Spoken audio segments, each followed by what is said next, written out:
His Excellency President William Samoei Ruto has done a fantastic job in 2 years under very difficult circumstances. There are many critics who want to judge him with the entire terms of past presidents. But as a matter of fact, if you take 2 years of every president when they came to office, His Excellency William Ruto has done extremely well in 2 years. In 2 years has done extremely well. I have also never seen another president who is so meticulous in ticking every line of his manifesto. This man, you people don't know. Go and pick Kenya Kwanza manifesto and tell us where the president has failed. Go and pick the manifesto. He preached about universal health care.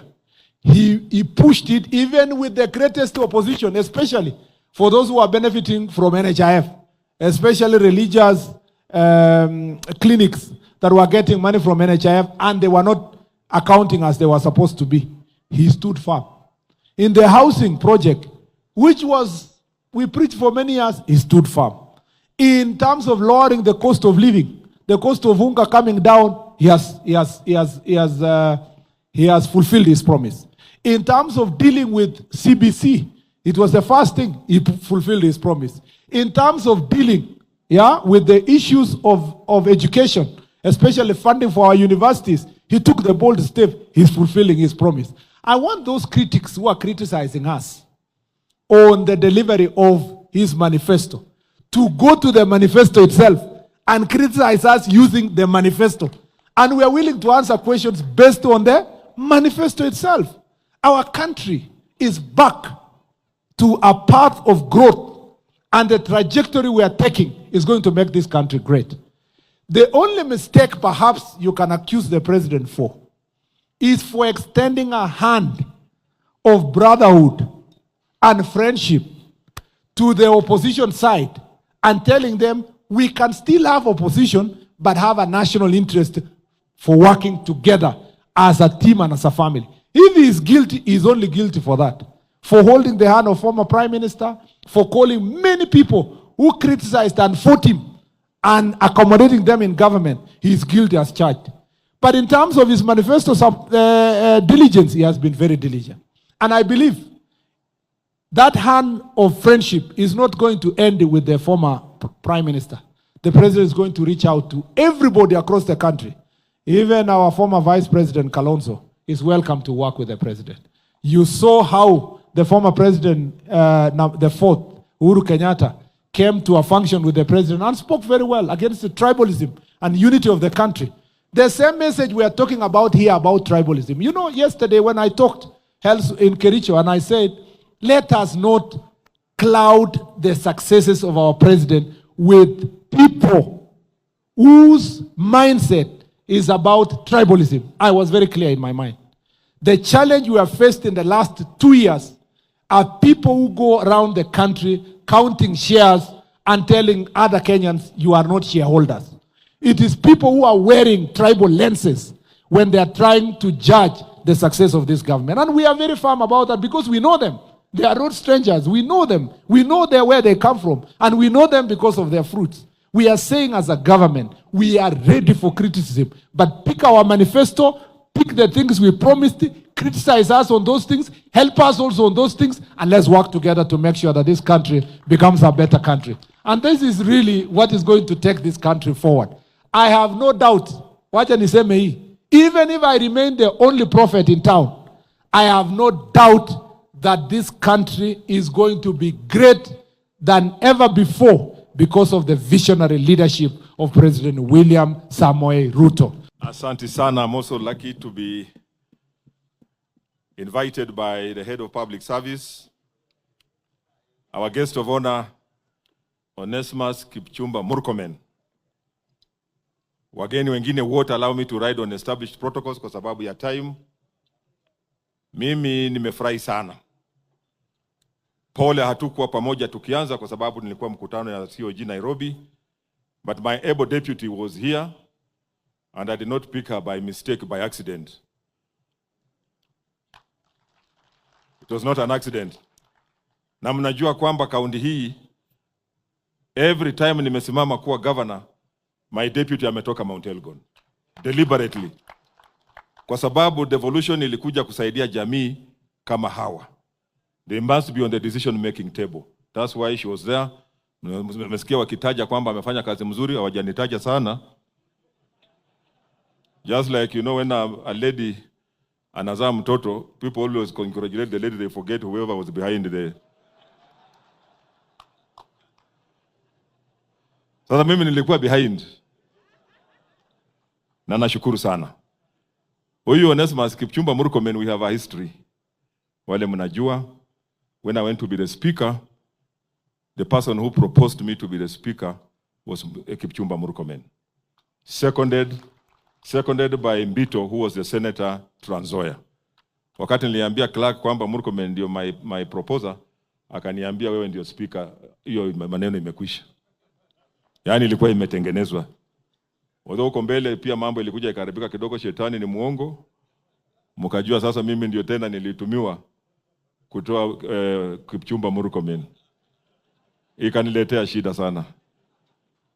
Lakini Mungu ni mwema. Hiyo nyumba ilikuwa ngumu. I was between my two friends, the current president and the former president. But hiyo ni historia. Murkomen alinisamea, alijua tulikuwa kwa party moja and he knew it was not me. Ilikuwa mkono ingine, ilikuwa inasukuma. Mlima huu wa Mount Elgon also has a history. People have been talking about mountains, but this mountain also has history. The fourth president, Mheshimiwa Uhuru Kenyatta, was proposed to be a president in Kapsokwanyi here by Moi. President Moi himself alitoka Mount Elgon kufika Nairobi, ndio wakaambiwa Kenyatta amekufa. I'm a historian and a political scientist. So this Mlima has some history. And that's why we are here celebrating this. Na mimi nataka kutangaza kwamba hii itakuwa an annual event. I have told my chief officer wa sports and culture, Malinga, who comes from here, kwamba waweke pesa kwa budget so that every year kila community itakuwa inafanya culture yao. Bungoma iko na 5 major tribes: Bukusus, Sabots, Teso, Tachoni and Batura. Tutaweka budget pesa, kila watu wafanye kazi yao. But this is a good show. Mimi nimefurahi sana. Culture is important. Now the 3 days that we have been here, mnajua kwamba we have replaced bad publicity ambayo imekuwa hapa. Mnakumbuka hapa kulikuwa na shule moja ilikuwa na 54 girls pregnant. One school. It gave us very bad publicity. Nikauliza hii shule wanafundisha reproductive health peke yake ama they also teach history? Gender-based violence. Pia sisi tuko mbele. Paka Finland imekuja kusupport hiyo, hata they were here on Friday. Wamekuja kusupport so that we remove these repugnant practices. So this kind of activity is very good. Iwache replace zile vitu mbaya. Tulikuwa na shamba hapa kwa Tendet during my first time, ambao tulikuwa tumeset aside kwamba tunaweza kuweka cultural center. I think we need to revive it, tuone what we can do na mtu support so that we can have that cultural center. Jambo lingine nataka mko hapa Mheshimiwa Head of Public Service na Mheshimiwa Murkomen, nataka mkumbushe tu rais we talk, lakini nyinyi mko karibu kidogo. Barabara yetu hii ya kutoka hapa Kapsokwanyi kwenda paka Maeni pale, Mheshimiwa alikuwa amepromise, in fact he had said he was going to send you ukuje, lakini ukaenda ministry nyingine. Just remind him that to make our work easier, tuweke hiyo lami imalizike. Naona Mheshimiwa Murkomen anaandika chini, this is very positive. Wakati ya mara yangu ya kwanza pia nilikuwa na high altitude training center hapa Chemoge, ambayo tunamalizia, and the head of public service has mentioned something that I had also planned. Wakati ya Ababu na Mwamba alikuwa amesema kwamba we can make it a center of excellence kwa mambo ya sports. So tunataka tushikilie hapo Mheshimiwa Murkomen, ili tukikuja, tunaona leo tumetoka kule Kapsari kwa mambo ya marathon, a very successful event. Tunataka sasa next year tukikuja tufanye marathon yetu hapa, Tukimaliza tunakuja kwa culture, kwa cultural nini, so that we integrate that kind of thing. Nataka kumalizia kwa sababu niliambiwa ndege lazima itoke, lakini mimi nikitapcorate sana wale mmetoka nje. Ngome yangu, na nataka kuuliza wale wanataka ugovernor, kwa sababu mimi namalizia. You must integrate the suburbs in your leadership. You must integrate the suburbs in your leadership kama unataka kufaulu. Hiyo nimekuibia siri. Nimekuibia. Mimi this time nilipiga, mimi ni mfupi lakini naona mbali. This time nilipiga hesabu, nikarudi Mount Elgon, nikachukua mama, nikashika wa mama. Nikachukua pastor, nikashika kanisa.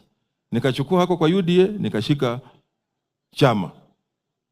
Nikaona tena anaelewana na watu. Wakati huyo mwingine alikuja aliona vumbi mbaya.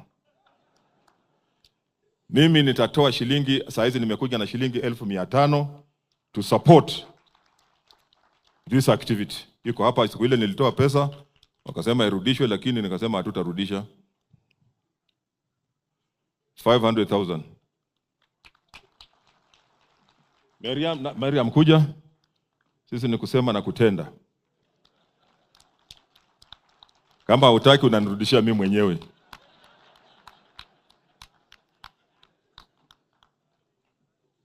But I want to say this. I want to quote the Deuteronomy about mambo ya kutoa sadaka kwa kanisa. Moses alisema Deuteronomy 16:17. No one was allowed to appear before the Lord empty-handed. Sio Lusaka anasema Deuteronomy 16 and 17. Na wanasema each man is to bring a gift as he is able in proportion to how he has been blessed. Bwana asifiwe. Kwa Mheshimiwa Rais akitoa, sisi amekuja huku kwetu, sisi tukamuuliza tupatie mavuno. How can we again ask that turudishe? It's not possible. Na hajakuja empty-handed. Biblia imesema ametoa kulingana. And even how do you know? Sisi tukitoa, sisi wote tulitoa pesa siku hiyo. So how do you differentiate ile ilikuwa mbaya na ingine ni mzuri ni gani? Mtu anaweza kuiba shilingi moja alete na mwingine alete milioni moja, which is genuine. So hiyo Biblia inasema tutoe na tutoe kwa moyo mkunjufu. Wageni wetu nataka niwashukuru. Mimi Mungu amenibariki, ndio unaona sijawahi kukua nje ya serikali. Bwana MURKOMEN, sijawahi kukua nje ya serikali. Nilisema inzi lazima akufe, lakini nategemea vile utakufa. Inzi ile ya akili inakufia kwa maziwa. Inzi ile jinga inakufia kwa choo. Mimi siwezi kufia kwa choo, mimi nakufia kwa maziwa.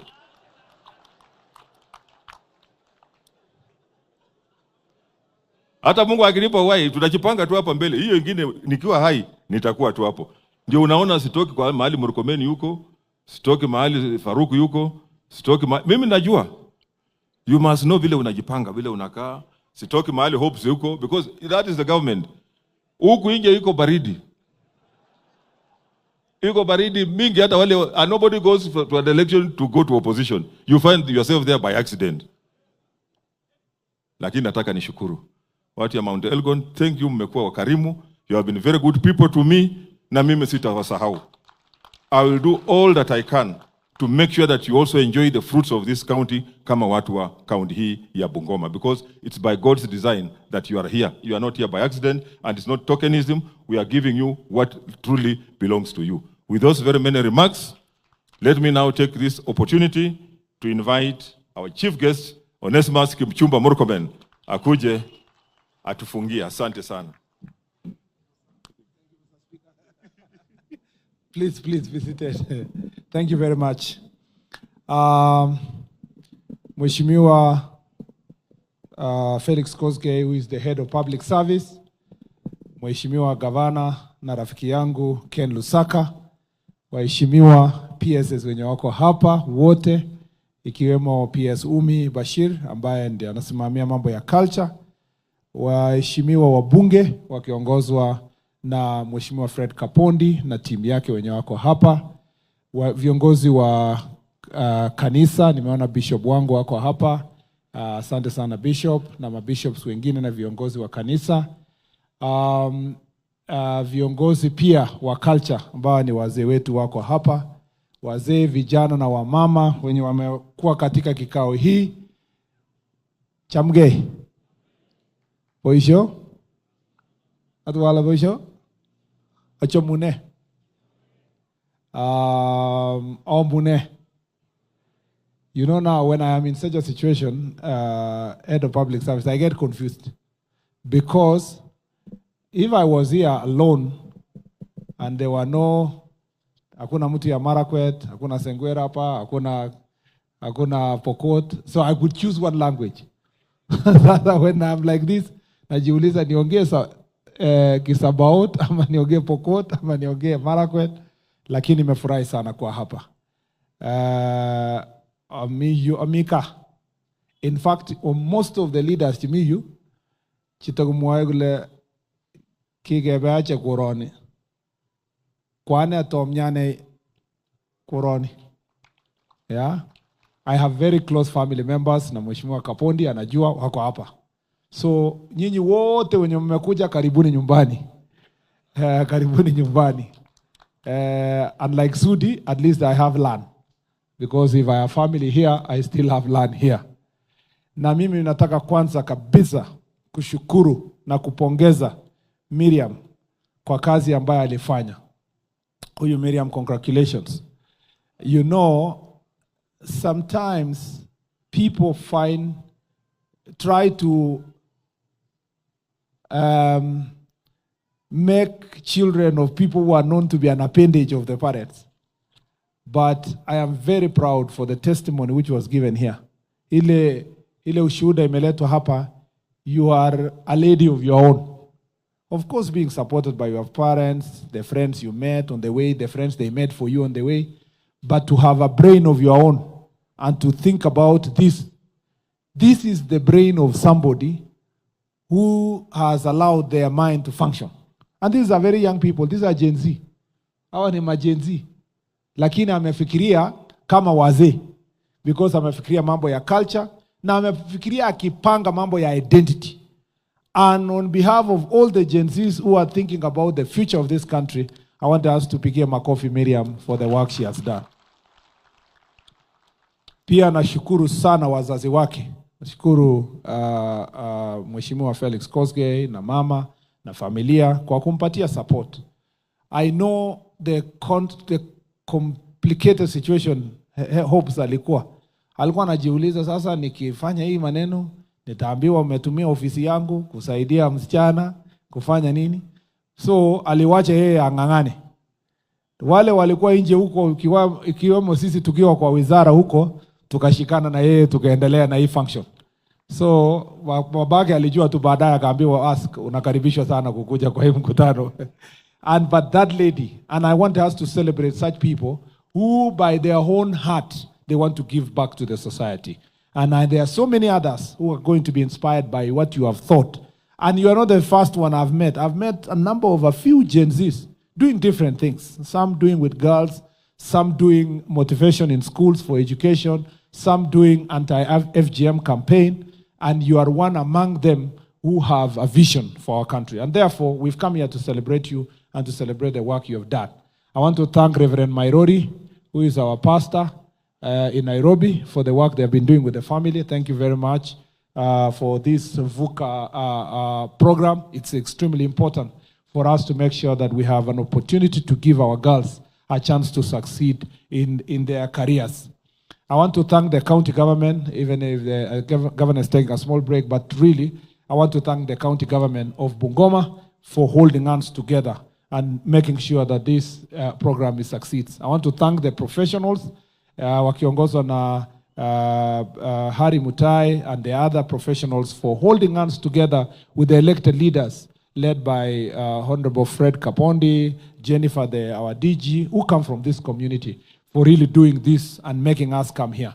Nimeona Kalenjin wote wako hapa, ikiwemo Mishra, ambaye nimeona amekaa kabisa kama ametulia, Ramchelule, Chepkendiot Governor Wasingishu. Pigia yeye makofi.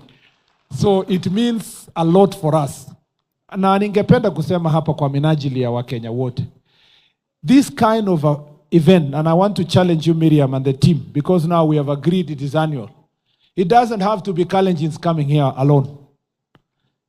Invite next year every community of Kenya to come here. Because even when I usually go for Luya cultural event, I get so happy and motivated looking at their culture. In any case, you cannot teach culture the person whose culture, who has that culture. It is more beneficial to also bring the other communities to come here. So our theme next year should be a culture that is able to bring Kenya together. And we can bring a sample of other communities from Central, from Coast, the Giriamas who have really been very active. We bring a small sample of them. People from Turkana, a small sample, Northeastern. Then here we tutaja, tukifanya hii kazi pamoja to celebrate our culture. There is something very important about this. It's about our identity. Appreciating that there are certain positive values that were passed from one generation to another by our elders to us. And I want to say here that as a community and as a country, this is the positive direction we must be able to take. Because of exigencies of time,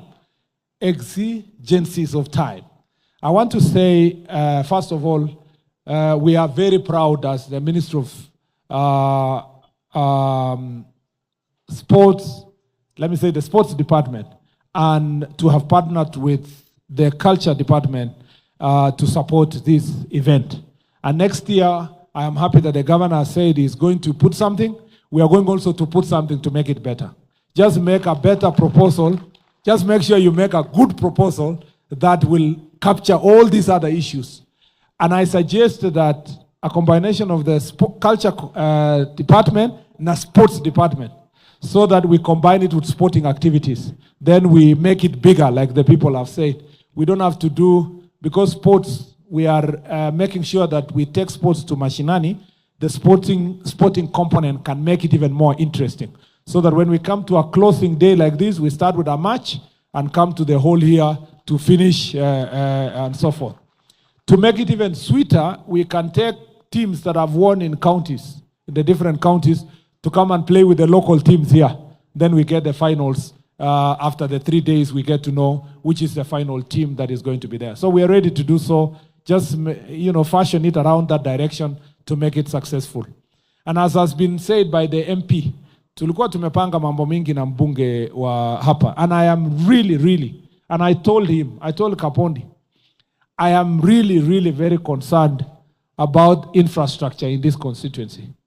And we had a way, even if it is not tarmac first, of making sure the inroads are given enough resources for Maram. And before I left the ministry, tulikuwa tumepanga some resources under road maintenance levy, which we increased by 7 shillings. And that, my successor is doing a very good job in the securitization. PS Kipto is here, he's supporting roads ministry to do securitization of the RMLF resources. It's going to change this country. And I believe, and I will go back also to tell Davis, and also to remind this to the president, and hopes will also assist me, that at least a one-off package of a good resources, should be given to this constituency. I'm not talking about tamak. Ya kuingiza tu Maram to the places where people wanachukua mboga, kitunguu, and the real good farming that is happening here, ndio mambo yao ifikie kwa soko. Na committee member mwenyewe ambaye is also very supportive, my friend Didimas Barasa, sijui kala Arabngo, ata support kwa the committee also to make sure that this is successful. You deserve, this constituency deserves affirmative action kwa mabarabara, and I had a clear plan about it, and I'm sure that plan will be completed, including barabara ya Kapsakony Maeni. The president nilikuwa na yeye juzi akiongea na Davis. I am sure that barabara he will deliver, because through that resources that we told you they are going to be securitized. Also, this constituency is on high altitude. Here, Iten, Kapsabet, Nyahururu, it's called what? Ngong, Bomet, hapa Kericho, Londiani especially, Nakuru, areas of Keringet are the areas we depend on to give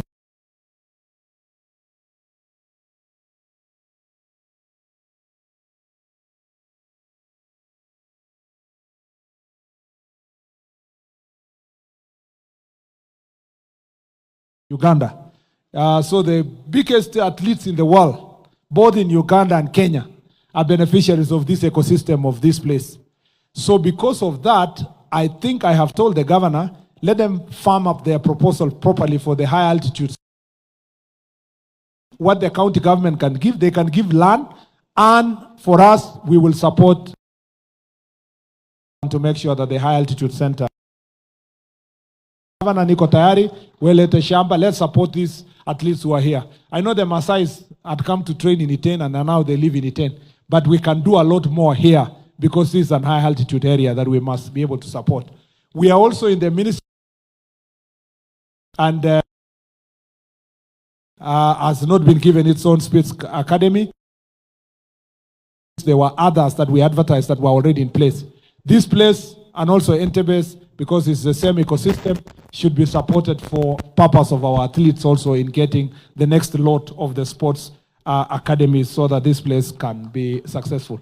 So najua Jennifer alisema lazima KIPCHUMBA tamata PNU lazima ge blanketi kidogo bring to make this place a better place and to make this Mount Elgon to be the Mount Elgon that it should be. Tukubaliane. Because mimi natoka Embobut Forest. Na mimi ni Embobut Forest. Yeah? Na wazee wangu wengine wako hapa. We have to agree. We have to conserve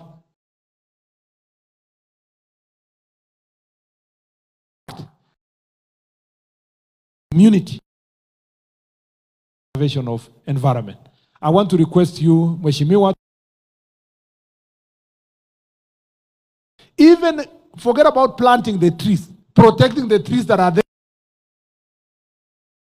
As all of us agree to make sure that we support. Number two, we have to agree on the next thing. We have culture, especially that is accompanied by gender-based violence, including FGM. We have to,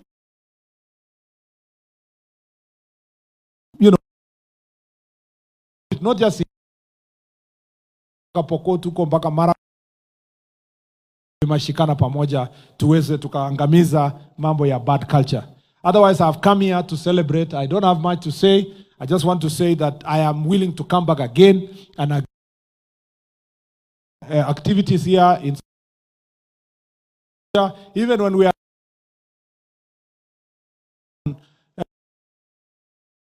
four and they are between 19 up to 29. I want to be able to come back here to see, because there is a whole lot of young people here who have only basic education.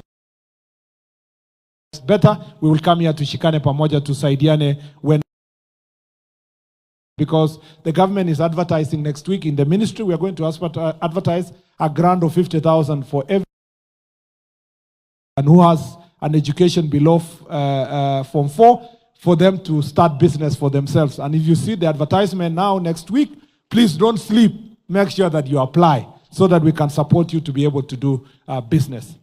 Hopes and Governor, I want you to know one thing. Hapa, niko kabisa na family, hapa. My first cousins, their mother comes from here and they were brought up from here.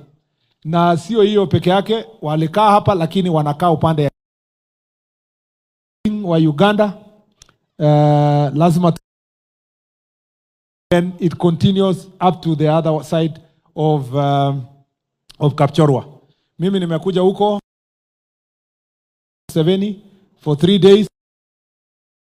I met my cousins for the first time. 16. And so nikiwa hapa, I am home. I met my auntie here also.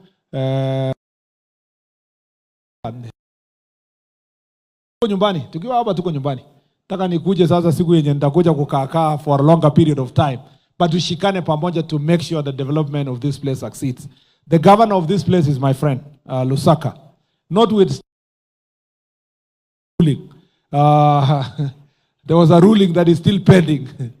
But governor will tell you, thank you very much. Governor will tell you that He was in a very difficult situation. Governor, you don't need to apologize all the time. Hiyo maneno iliisha. You don't need to be apologizing. Ndio watu wasifikirie mimi na kufinya kila mahali nikifika nasema usiposema ile maneno hata stadium hatutajenga hapa hapana. We buried the hatchet. Was one of in trying in Kenya Kwanza, because even in the elections he was still being pushed, akiambiwa ukisimama kwa chama ya Kenya Kwanza umezama. But kama vile mnajua pia ako na nyota ya kuangukia kwa sana. Na kwa hivyo we are working together, we are trying to complete the stadium in Bungoma, and we will work in this place. I have been extremely honored to speak last and to thank the head of public service for his humility and support as we move forward. Hands-on head of public service and has been very helpful in working with us. Principal Secretary. And I find a lot of... he's not just the head of public service, he's my friend.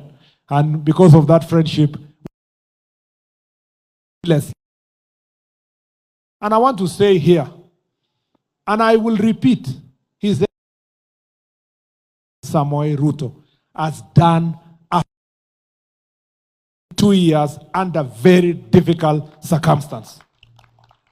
There are many critics who want to judge him with the entire terms of past presidents. But as a matter of fact, if you take 2 years of every president when they came to office, His Excellency William Ruto has done extremely well in 2 years. In 2 years has done extremely well. I have also never seen us in ticking every line of this man. You know, you people don't know. Go and pick Kenya Kwanza manifesto and tell us where the president. Pick the manifesto. He preached about universal health care. He pushed it even with the greatest opposition, especially for those, especially religious clinics. They were not accounting as they were supposed to be. He stood firm. In the housing project, he preached for many years, he stood firm. Of living, the cost of unga coming down.